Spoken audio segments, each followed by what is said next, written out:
Hello and welcome to Bluestocking Stories, Mary Baldwin University's podcast about the people and stories that make our community. I'm glad to have you listening to this episode as I interview MBU's president, Dr. Jeffrey P. Stein.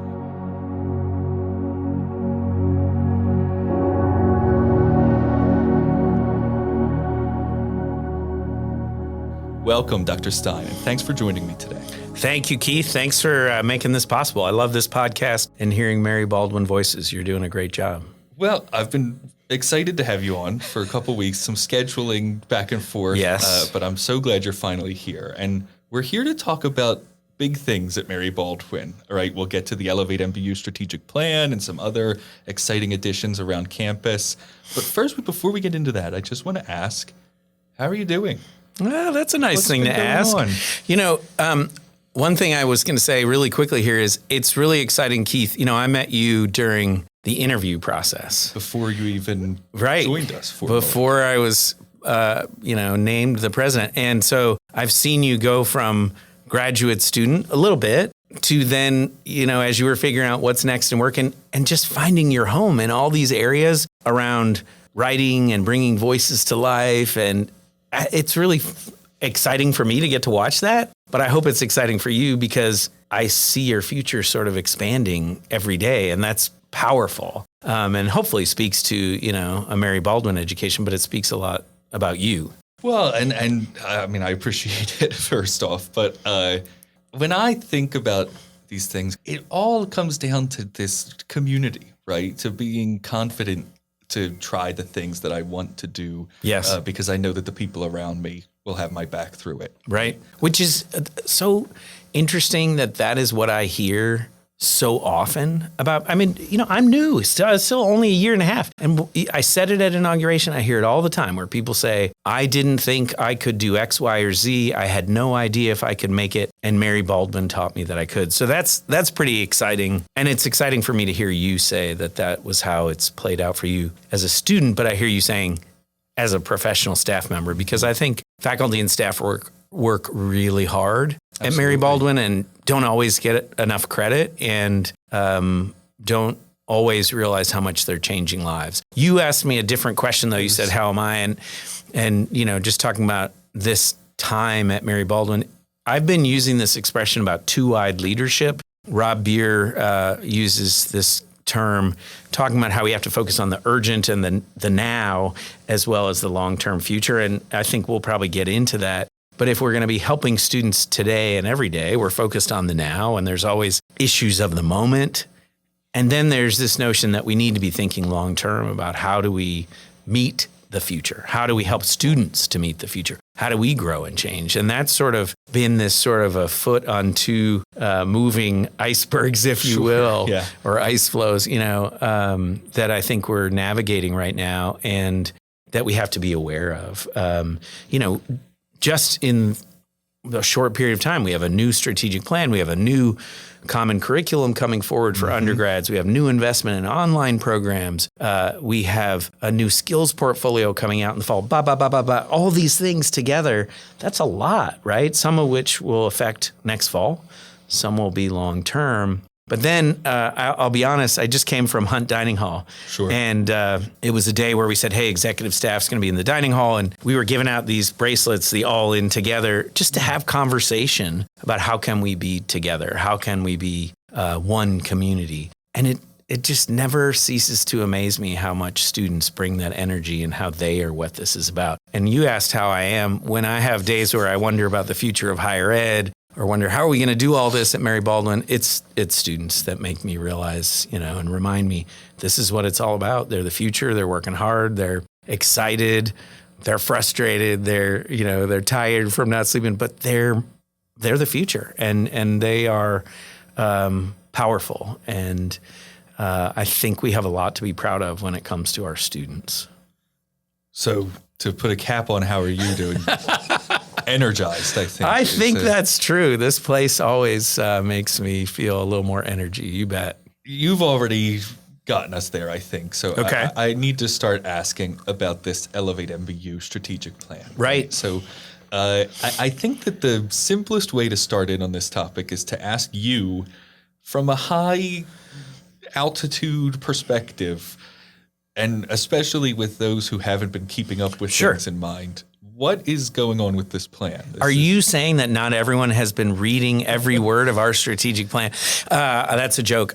I think it's important in a couple ways. So I think there's a couple ways that we hope people think about this. Mary Baldwin, as a community, can't get to where we need to go unless we have a shared vision and we're working together. It doesn't mean we all have to believe all the exact same things. It just means we have to have a shared roadmap, a shared vision, and a plan to get there.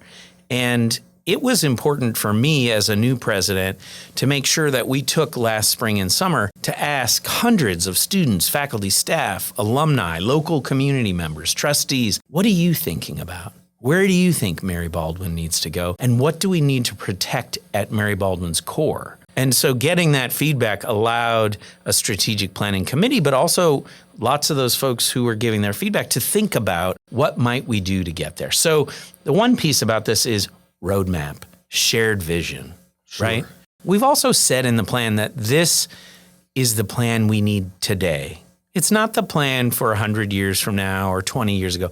It's the plan we need today. And we were very specific to say, here's where we think this is going to get us. So we think that this plan positions us to be a top choice for organizations who are looking for diverse talent, to become a premier regional partner, if we're not one already, for healthcare education, to continue to advance adult and online students' professional trajectories, and to accelerate degree pathways that are going to help to launch our students into these lives of purpose and professional success. That's where this is going to position us. There's lots of initiatives in the plan that will get us there, but most importantly, this was an effort to get us all on the same page, and it will guide our work going forward. That's a key piece that people may not realize. We're going to be looking at this plan every day, every month, every year, and we're going to be communicating progress. It is our guide. So that, I think that does a great job of laying out a huge, like I said, that aerial view of what the plan is. And I wonder if we can get a little bit more specific by thinking about the different groups that this plan will affect, right? Sure. The way that these things will change and enhance people on campus in our community's experiences. Right. So what, if I was a student, how will this thing affect me? It's a great question, because part of the effort of creating a strategic plan is to ask ourselves, how do we stay focused on the students, maintain and strengthen the areas that are most important about Mary Baldwin, and prepare for the future? And so for students, they will see impact of this plan in and out of the classroom for years. Next fall, we're launching a new common curriculum that's part of this strategic plan. We've got a brand new skills portfolio where every student's going to be able to say, here's 6 skills that are needed in the marketplace and how I learned about them in class and out of class. We've got a redesign going on of our student engagement office and division. So all the things that students are involved in terms of leadership and activities and civic engagement outside the classroom, we're actually thinking about how to make that better. I think also students will see that the campus over 5 years, not overnight, not tomorrow, but the campus itself will change, because we include in there the fact that we need a new campus master plan, that we need to consider spaces that support health and well-being. In fact, recreation spaces, right? And those kinds of areas are all part of this plan, because the goal was to make this things that would impact the student experience and make Mary Baldwin stronger. But I think students will also see this. Let me say it will impact students in a way, because one of the central tenets of the plan is a really aggressive focus on student success. So that means really pushing hard to make sure we're offering students the support they need to retain and stay at Mary Baldwin, to graduate from Mary Baldwin, and to prepare for their futures. So part of this is, how do we scaffold career services throughout their 4-year experience if they're an undergrad, or less if they're a graduate student? So that, I think, also will play out. And you can tell I could give you more, but that's the basic overview.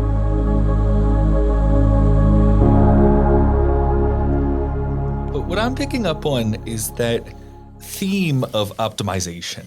Yes. Right? That there are some core themes that are driving the strategic plan that you've laid out across this process of planning the strategic plan. Right. And they've been advance, optimize, and connect. And we can talk about the other two. Right. But what really interests me is the way that you're talking about optimizing every element of the Mary Baldwin experience for the sake of our students' outcomes. Right. Right. And because like we were saying at the top of the interview here, the pieces are there.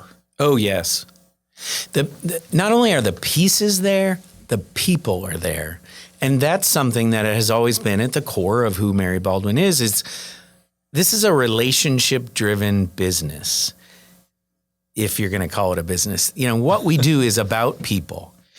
Faculty, staff, alumni, and at the heart, our focus of students. And so some of what we have to do is do a better job of connecting people. So you'll see in the Optimize some areas where we need systems that bring people together. We need to help folks not just work in silos, but figure out how, if we work together, can we get more out of what we're trying to accomplish. I have this expression I use sometimes with the executive staff. I borrowed this from a colleague named Gerald Whittington, and that's that we have to spend every dollar 3 times. Mm-hmm. That is not an illegal approach. That is not any not sort of embezzlement. But what it is, it's not an accounting philosophy. But what it is if we're going to do something, we have to try to connect it. We don't have the capacity to just do things willy-nilly. We have to connect. We have to figure out if I do this, how can I meet multiple goals at a time? Our faculty and staff work really hard. They need that kind of force multiplier of making sure that when we're choosing things to do, it's actually going to meet multiple goals. Or we're helping to connect that work and elevate it, if you will, so that it can achieve a little bit more. We have folks who are doing great work with students. They don't always have the support. And so some of what you see in Optimize is fundraising. Some of what you see in Optimize is making sure we're tied to workforce needs. Some of it is growing online and healthcare offerings in our online programs, and particularly at Murphy Deming. But some of it is just institutional connection, institutional support, institutional efficiency, and sustainability, right? How do we set ourselves up, in some ways, financially for a long-term future? And that's hard work, right? And I think that's one that we have to pay careful attention to in changing times in higher ed, so that we are positioned to be able to do this work for the long haul. I don't know if I answered your question, though. No, but I like your answer nonetheless, because, and forgive me for over-literalizing your metaphor maybe, but isn't it true that the more points at which something is connected, the stronger the whole becomes, right? Connections are at the heart of this work. I love the way you put that, Keith, because we know, just to take students as a focus area, that students succeed more if they are more connected. We have national data, the Purdue Gallup poll that asked 30,000 college graduates, and they found out if students had one relationship with a faculty or staff member who cared about them deeply, who helped them find their passions, who worked with them over a lengthy period of time, that they were twice as likely to thrive in life and in work. So that's one example of how connectedness helps. But the bottom line is, institutions of the size of Mary Baldwin are never going to have $30 billion endowments, right? And that means we have to work really well together. And because it is such a personnel-focused business, it's one-on-one work with students, it means it's really tiring for faculty and staff. And so we have to help make sure that work gets connected and leveraged and really expanded. And I think so many faculty and staff at Mary Baldwin, students at Mary Baldwin, are doing great work. We can make more of that and support that better. So we also can have some more modern systems probably, and a little more technology infrastructure. And those are things that are always going to be out there for us. But that's part of this optimized section. And actually, I think we've done a pretty good job of sort of getting into that connect element as well, right? Certainly, because part of connect is is the career focus. Part of it is the fact that we want to foster a community where everybody feels welcome. Every single student, faculty, staff, and alumna feels part of the community, but also this idea that we're going to need external partnerships, that we've got to be connected to industry, nonprofit, government to help students get internships and careers and have those pipelines. It's more than just the campus, right? Part of that message also is when we say it's more than just the campus, we have to be really tightly connected to the county. We have to be really tightly connected to this local community and Stanton. We can't be separate because together we can accomplish a lot more and we benefit each other. The community has so much to offer our students and vice versa. And so I think there's a recognition and connect that we've got to be very well, we have to communicate well and we have to be well connected to do this work well for students. Perhaps the most important connection, though, is with alumni. All these other connections are going to be important, but the most important connection that we've got to get right is with alumni. For years, we didn't have great communication with alumni. We went through a big change, becoming co-ed and other things. And I think the message that we've been trying to share with alumni is we can't do this without them. We can't be separate. Alumni are so important in terms of they are the brand. They are the real example of what comes from Mary Baldwin. And they have the ability to give us feedback. They have the ability to be involved in what's going on. They have the ability to support young students who are coming to their city. And they have the ability to support admissions, which we haven't been doing a lot of lately, in so many ways in the communities where they live. And so I think the greatest and most important connection of all has to be alumni and has to be really getting those folks connected to our students and feeling good about their alma mater. And I just find that in my job, I get to see so many different alumni stories and try to tell as many of those stories as I have the time to.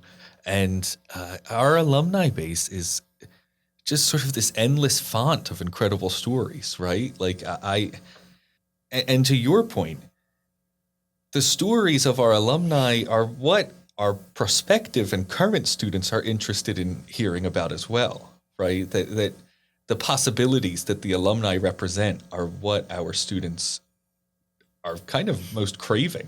Right. And I'm fortunate that I get to meet alumni and hear about how they're, on Broadway training on nuclear subs, the Atlanta Fed Board chair, coming up with new medications for postpartum disorder, all these things in all sorts of industries.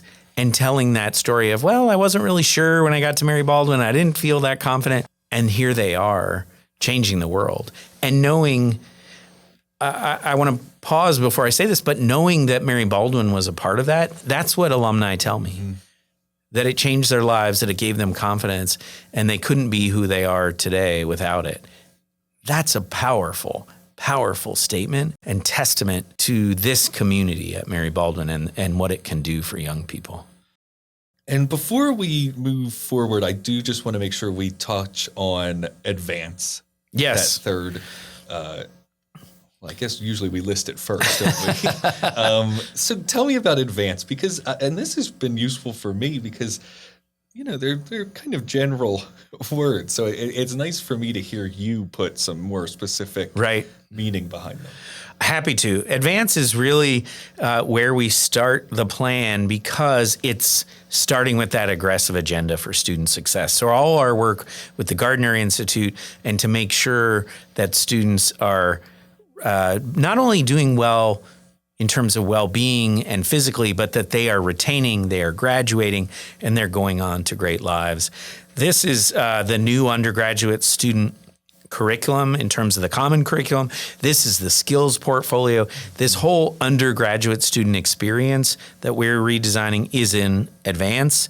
And of course, a key issue that we cannot forget is how do we make sure that we are supporting students, faculty, and staff in terms of well-being and in terms of their overall development. How do we make sure that we're supporting faculty and staff professional development? We haven't been doing enough work there. So that's a key piece of this as well. And I think Advance is, in a lot of ways, the first theme of the plan, because it starts with our people who are on campus and making sure that we're moving them forward. So that's the three parts of the plan: advance, optimize, connect. And let's speak a little bit more literally. Obviously, people who've been checking the Mary Baldwin news or follow us on social media, and please do if somehow you don't already, will have seen things about, future renovations to Carpenter Academic Building. Right. About this new, and you've mentioned it a couple of times, the common curriculum that we're launching in the fall of this next school year. Talk to me about these big, exciting changes. We can dive into any of them with as much detail as you're interested, or if you just want to touch on a bunch, I'm happy there. I want to touch on a bunch. I think it's all exciting because we're deciding together where we want to go. But I also think the skills portfolio is an example of something folks might not realize is coming. And this is a group of faculty and staff working together to say, what are the 6 skills that we want every undergraduate, and I'll start there, to be able to develop and to be able to articulate that they developed. So that committee is working with syllabi and thinking about how do we get faculty to articulate which skills students are learning in each of their classes. And then outside the classroom, what are the important skills? And these aren't just random skills, they're liberal arts skills. And they're also skills that employers are telling us are most important. Things like communication and collaboration, things like data fluency, things like inclusivity, things like leadership, right? These are the skills. That's an exciting thing because we're actually identifying what it is that you get from a Mary Baldwin education. I mentioned undergraduate because in many ways our graduate programs already have these outlined. Sure. And they're very clearly part of healthcare professional goals, and in our other professional programs, in an MBA or they Shakespeare are a little bit more performance. career-focused, Yes. a graduate degree, right? So you sort of know the field that you're jumping into. I also think, the common curriculum, which that process started a little before I arrived, it's probably been going on for years. That's exciting, but it's hard. And it's hard because faculty are working every day to make sure they're bringing their discipline to life, and this is a big shift. So it's a complete redesign, and you don't do that very often. And so that's been a really interesting process. Just in case somebody is unfamiliar with the shift and redesign that you're talking about, how do you explain it? Yes. So what we're doing is saying that our common curriculum is shifting to 10 specific, bespoke, if you will, discrete courses that are multidisciplinary, so that every student is getting a very broad array of liberal arts courses through the common curriculum. Through these 10 shared courses. Everyone takes these same 10 over the course of their undergraduate. Because we were finding that students were all had very, very, very different experiences, so different that there was little shared. And we couldn't make sure that they were getting the breadth across the liberal arts that we wanted. And then we couldn't also measure necessarily in the way. And this is a way to say, here's what we're focusing on to make sure every student gets a broad liberal arts core. So that'll be an exciting start next fall. I'm certainly excited about that. I'm excited about some moves we're making in terms of career services. I'm excited that, we're thinking about what's happening for students outside the classroom. I think there's a lot in this plan that really speaks to who we are and us coming together well. And I'll tell you, it's also exciting because we're confronting the notion that being involved in higher ed at a smaller institution is challenging. And so we're saying directly, we've got to deal with that. And we've got to make sure that we can be as strong as we can over the long haul. So we're really looking at how do we balance budgets? How do we be sustainable? How do we invest in programs so that we continue forever, right? So that Mary Baldwin can really be sustainable. And that's just an honesty that I think is important to say. You don't succeed in higher ed automatically. You got to work at it. And we've got to be honest about that.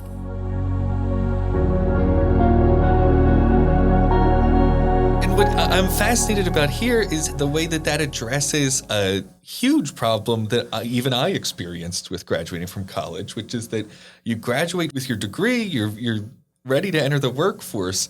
And how do you enter the workforce? Apparently, there's an arcane system of resume writing and cover letters, Right. and it's a whole new mire that you need to work through. And what I just heard from you explaining that, it's like, oh, wow. So we're going to equip the students with a way to, for lack of a better word, sell themselves to potential employers, which is something that I felt such a desire for. Like, I wished I could have some clarity on it. But I think another exciting thing that we're bringing to career services at Mary Baldwin is the addition of a new member of the team. So yes, and I thank you for bringing up both those areas. The skills portfolio, to your point, deals with the fact that sometimes we're not as articulate in talking about our own experiences and learning, and that we had to confront that directly to say, okay, how can we ensure students are able to share what they've learned, what they're able to do, what they've done in a way that helps employers understand how skilled our students are, how competent they are, how thoughtful they are, how driven they are, and also that helps employers connect to students' experiences in college and how that will play out in the workforce. Our students are tremendous, but most 22-year-olds who've been through 4 years, if you will, of college aren't always able to say, here's the things I know how to do and can do for you on day one. And that's work we needed to do to help. And faculty say every day, they're often having to help students understand, here's why we're working on this skill and the 12 places you'll be able to use it in life. I've talked about it in a career, but these are life skills as well, Absolutely. Right? The other exciting thing that you mentioned is bringing Brooke Buffington to be the Associate Vice President of Career and Professional Development. And I've said this before, but Brooke is going to be a game changer for us. We have 3 outstanding folks who work in the McCree Center. We could not do it without Susie Dull and Jada and Andrea Livick. These are great folks. Brooke is coming from experience at 2 top 20 career service centers in the country. 2, one which was top 10. And she's worked in business. She's worked in counseling. She has a counseling degree. She has been involved in D1 athletics, still holds records at Chapel Hill in gymnastics, and she's led career services. This is someone who understands how to bring people together across the university and how to collaborate with them and support them. Who's driving internships right now? Students, families, and faculty. She's going to be able to work with all those folks. She's going to be able to say, here's some pipelines in companies, in nonprofits and government that we can connect to. I've seen Brooke work. We work together at Elon University. And so I know she is fierce and she is passionate about working with students. When she approached me about coming to Mary Baldwin, because she wanted to work with Mary Baldwin students, the bell that went off in my head is I felt like Caitlin Clark had just asked if she could come play on our team. Sure. Because that's how good she is. She's a connector. She says her superpower is collaboration. I've witnessed it. So I'm very excited. You hear that in my voice. Yeah. But this is somebody who wants to come work hard, to be with our students, to work with alumni, and to help us get better. And I think, to be able to do that starting in May is a really powerful opportunity for us. I think it will impact students, faculty, staff, alumni. I'm very excited about her joining the team, about her making us better, about her collaborating with us. And I think folks will find her to be extremely knowledgeable, but also full of energy to move this work forward.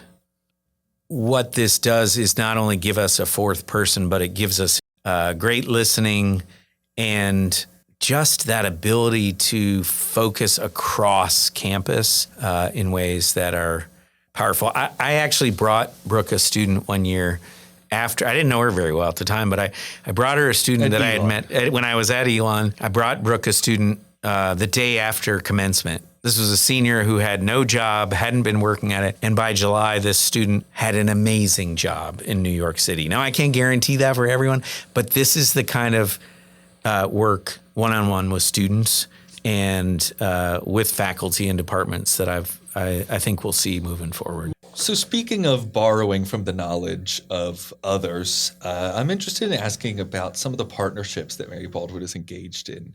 The most prominent one, I think, is probably this Gardner Institute partnership. Right. So what is this?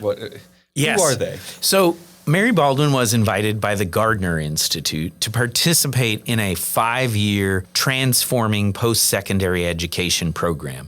Gardner Institute has been around for about 25 years. Mm-hmm. They're centered in North Carolina. They've worked with probably 150 higher ed institutions across the country, and they have focused on the first year of college, setting students up for success and increasing retention. And across those 150 schools, they've had incredible results. So increasing how many first-year students return for a second year. What they did with this new program, the 5-year program, is they got funding from ECMC, Gates, Lumina, and I want to say Kresge, to fund institutions coming forward to work on retention and graduation rates for all students. They focus predominantly on undergraduate students. And part of their mantra is that your background, they use the term zip code. Your zip code shouldn't determine your future success. Sure. That any student coming to Mary Baldwin should be able to make it through their degree program, graduate on time or early, and launch to a great life. And so they are working with us over this 5-year period to help us understand, where do we need to get better data? Where do we need to help train our people? Where are our weaknesses? And how do we create the programs to meet those needs? So what we might see are things like, we might look at our first year seminar and say, is it doing exactly the work we want? Or we might look at our new house system, and is it set up to support student success? We might look at courses where students are getting high numbers of D's or F's or withdrawals. How do we fix that? We might look at where there seem to be bottlenecks in student careers. We might even look at, are there preparatory programs like summer boot camps that we could do for students that would help set them up for success? I say might because it's not up to me, and it's groups of faculty and staff who are working with Gardner and will determine, where do we want to focus?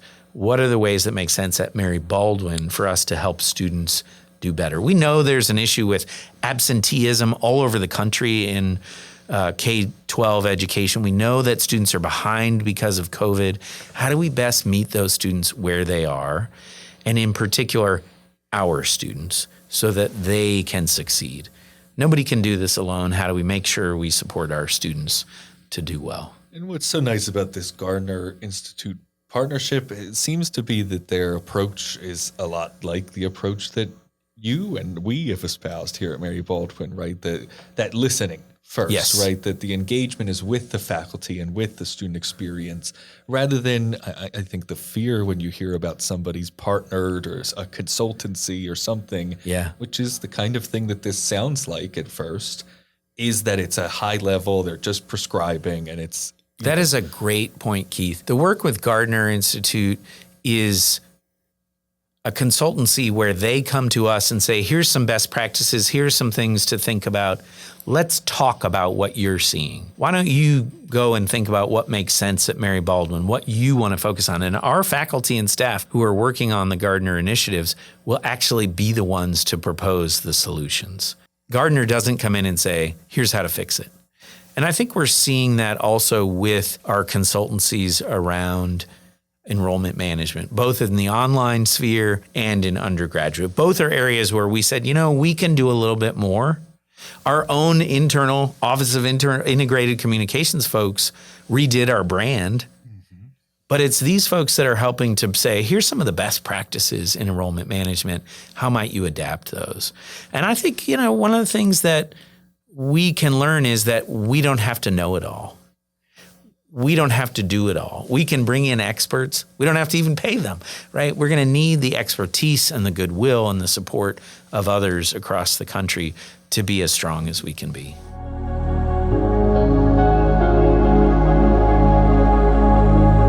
So I'm going to ask you an easy one. I'm ready.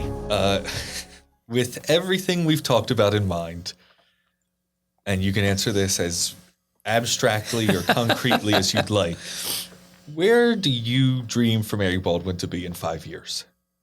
I dream that Mary Baldwin becomes more confident. I dream that Mary Baldwin becomes a little bit better known for all that we do for students.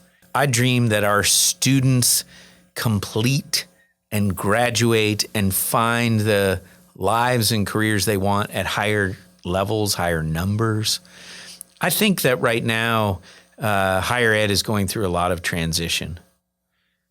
Mary Baldwin, to me, is an institution that has kept its values focused on students and innovation and ensuring that more students can really transform their lives.